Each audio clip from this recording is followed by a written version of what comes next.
সামাজিক সংকীৰ্ণতাৰ ভয়ংকৰ ঘটনা। পুত্ৰৰ ভুলৰ বাবে এখন গাঁৱৰ পৰা এঘৰীয়া কৰিলে পিতৃ মাতৃৰ লগতে 12টাকৈ পৰিয়াল। সমাজে ভাতে পানীয়ে নিষিদ্ধ কৰিলে 13টাকৈ পৰিয়ালক। সমাজৰ গোড়ামীৰ বাবেই ভয় শংকাত জীৱন অতিবাহিত কৰিছে পৰিয়ালকেইটাই। মঙলদৈৰ গণক চুবাৰ পিছত এইবাৰ সামাজিক সংকীৰ্ণতাৰ বলি মৰিগাঁৱৰ 13টাকৈ পৰিয়াল। পুত্ৰই অন্য ধৰ্মৰ ছোৱালী বিয়া কৰাই বিপদত পেলাইছে 13টাকৈ পৰিয়ালক। মৰিগাঁও জিলাৰ বৰচলা কাহিবাৰীত সংঘটিত হৈছে এই ঘটনা। বিগত বহাগ মাহত দীপু ৰাজা নামৰ এজন যুৱকে বিয়া কৰাই এগৰাকী মুছলমান যুৱতীক। বিয়াৰ পিছতেই ইছলাম ধৰ্ম গ্ৰহণ কৰাৰ কথা যুৱকজনে জনাইছিল পৰিয়ালক। লগে লগেই যুৱকজনক ত্যায্যপুত্ৰ কৰিলে পিতৃয়ে। তাৰ পিছত প্ৰথম পৰ্যায়ত দীপু ৰাজাৰ পিতৃ মাতৃক এঘৰীয়া কৰি তেওঁলোকৰ বংশৰ বাকী পৰিয়ালৰ অন্য 12টা পৰিয়ালক পুৰোহিতৰ উপদেশত উপাই দিছিল উদ্ধাৰ হ'বলৈ। ৰাইজ আৰু পুৰোহিতৰ উপস্থিতিত দিনৰ ভাগত সকলো কাৰ্য সমাপন কৰা হয় যদিও নিশাৰ ভাগত আয়োজন কৰা অনুষ্ঠানত লাগিল কেনা। গাঁৱৰ সমাজখনৰ সৈতে একেলগে থকাৰ আশাত দুখীয়া পৰিয়ালকেইটাই আয়োজন কৰিছিল নাম কীৰ্তন। কিন্তু একাংশ স্থানীয় ৰাইজৰ বাধাত অনুষ্ঠিত কৰিব নোৱাৰিলে উদ্ধাৰৰ বাবে আয়োজন কৰা নাম কীৰ্তন, যাৰ বাবে পেলাই দিবলগীয়া হৈছিল মাহ প্ৰসাদ।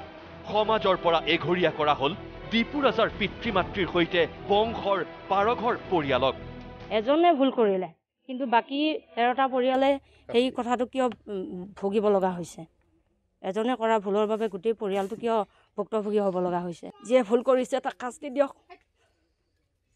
বাকী পৰিয়ালটোক উদ্ধাৰ কৰক।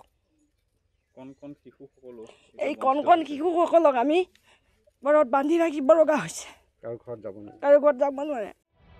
বৰ্তমান এঘৰীয়া হৈ বিপদত পৰিছে এই পৰিয়ালকেইটা। পিতৃৰ বছেৰেকীয়া শ্ৰাদ্ধলৈও নাহিল সমাজৰ কোনো লোক।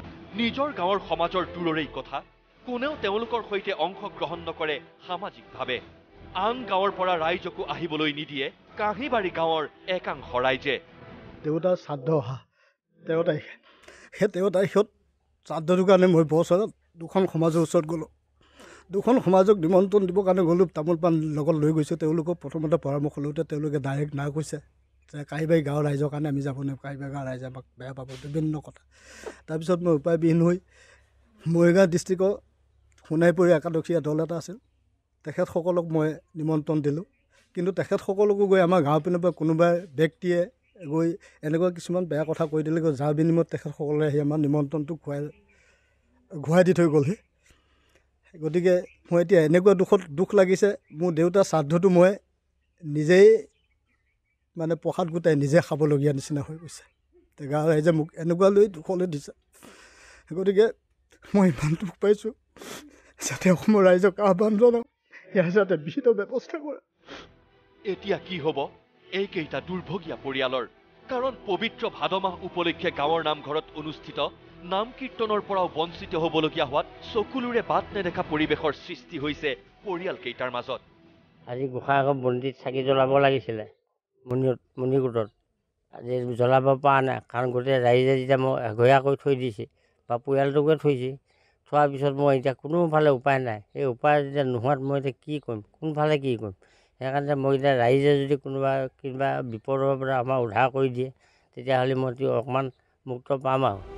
দুৰ্ভগীয়া পৰিয়ালকেইটাৰ অসমবাসীলৈ আহ্বান, সমাজে আমাক কৰা ব্যৱহাৰ কোনো ব্যক্তি তথা পৰিয়ালৰ লগত কেতিয়াও নকৰিব। গোটেই অসমবাসী ৰাইজক এটা বিনম্ৰ অনুৰোধ জনাইছোঁ, আমাৰ গাঁৱৰ ৰাইজে আমাক যিটো শাস্তি দিছে আৰু অন্য জেগাতো যাতে এনেকুৱা পৰিস্থিতি হ'লে কোনো কাৰণে তেওঁলোকক যাতে এনেকুৱা শাস্তি এটা নিদিয়ে, অন্ততঃ মানুহ হিচাপে জীয়াই থাকিবৰ কাৰণে তেখেতসকলক সুবিধা দিয়ে। আধুনিক বিজ্ঞানৰ যুগত সমাজৰ এনে সংকীৰ্ণ মনোভাৱে প্ৰকৃততে কি সূচাইছে? এতিয়া কি হ'ব এই 13টাকৈ পৰিয়ালৰ? ন্যায়ৰ অপেক্ষাত মৰিগাঁও জিলাৰ বৰচলা কাহিবাৰীৰ এই 13টাকৈ পৰিয়াল। ধিঙৰ পৰা ৰফিকুল ইছলাম, নিউজ লাইভ।